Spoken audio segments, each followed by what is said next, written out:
Hey guys, welcome back to a new video. I'm Stephanie West. I'm a licensed counselor here in the state of Michigan, and I am owner and operator of In Progress Counseling. We're going to talk about our brains a minute, and we're going to talk about persevering through the resistances that our brain will throw our way. One of the things our brain loves is ease. Unless you train it differently, your brain is typically going to default towards the path of least resistance and typically the path that's most enjoyable. And so we talk often in psychology about things like the hedonic treadmill, where you're chasing excitement again and again and again. So eat, drink, and be merry. Just do the things that feel good in the moment. That's called the hedonic treadmill. And often the brain goes there with almost zero coaching, zero prompting. So think of any vice that kind of lights up your dopamine circuits. It's like, do I want indulgent food? Of course I do. Do I want to impulse spend? Of course I do. Do I want to use some sort of recreational drug? Sure, why not? That might feel good. We go there so naturally and so quickly, and what the brain doesn't do is go down the path of resistance very easily. And you have to coax it and coach it and train it to start leaning into discomfort. And this plays out so interestingly. I've had several clients over the last couple weeks that are trying to give up vice. So whether it's marijuana, whether it's alcohol, whether it's smoking, there's a whole host of things going on where we're working towards gradually trying to tolerate distress. And what's so interesting is how quickly their brain gives up on the concept that life could be better. So we'll often pick a time in their future and say, let's imagine something 3 years down the road from now. Let's imagine the ideal life, the life where you are connected, you're engaged, you're enjoying things, you have purpose, you have meaning, you have really pleasant things going on. Tell me about that. And we work on some sort of kind of creative understanding of what that might look like. Real talk though, that's a really hard exercise for someone that's been kind of living in survival mode or living in their present or even avoiding their present by numbing out to vice. So to even go there, it is this task, this laborious kind of pushing through resistance to even say, you know what, I'd like a new job. And I'd like that job to kind of do something along these lines. And I think I'd like a significant relationship.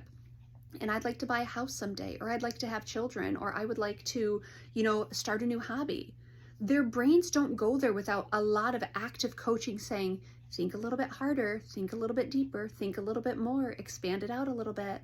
Because the brain is like, I want what I have now. I want the ease. I want the simplicity of life. I want the vice. I want the thing that has the quick payoff. So when we start to conjure up the future, there's almost instant barriers because your brain doesn't want to go there because that means work. If I have to imagine 3 years from now, then I have to reverse engineer what that work's going to look like, and I don't want to. And it happens so often. And I'll point out to clients, I'll say, look at how quickly your brain is tapping out. How do we keep your brain engaged here? Of course you don't want to do the work, but that's what living is. Living is work. Of course you want the quick payoff, but that's not what life is. And so what do we do to get your brain to engage the distress of thinking about a week from now, a month from now, a year from now, and running our decisions through that metric versus what do I want right now in this moment? Because right now in this moment, my brain wants to feel good things. It just does. And that doesn't make you weird, that doesn't make you broken, that makes you human. Our brain wants what's easy, expedient, and enjoyable.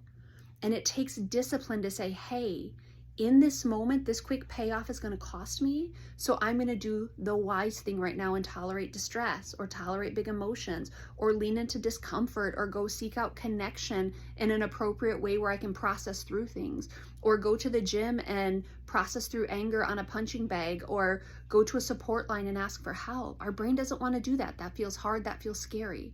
Our brain wants vice. Our brain wants quick, expedient, immediate payoff. And that's the thing when I sit with clients who have actively thought about suicide, literally their brains write the story, work is too hard, hurt yourself. Work is too hard, hurt yourself. Our brains like quick, expedient, easy answers, overly simplistic, reductionistic, not for our good answers. And so we have to coach our brain into long-term thinking. We have to coax our brain into tolerating the distress of the moment here and building strategies that get me through this next little barrier, this next little barrier. And one of the biggest keys is how can I stay in my present and start to enjoy life here? So it means how can I challenge my brain just a teeny tiny bit right now and enjoy that process. That's typically where we start, is kind of the gradual exposure of confronting fear, facing fear, stepping towards fear. My brain is going to fight me every single step of the way until I train my brain to recognize that the hard thing is often the better thing for me. It takes a long time and our brains do not like it, but we can coax and coach ourselves into places where doing the hard thing is the thing we most lean into because we know that there's a payoff. But if you're just getting started with the journey, don't be surprised if your brain protests and revolts. That's why we have to train our brain, train our brain, train our brain. It's not going to like it, and we're allowed to do it anyway.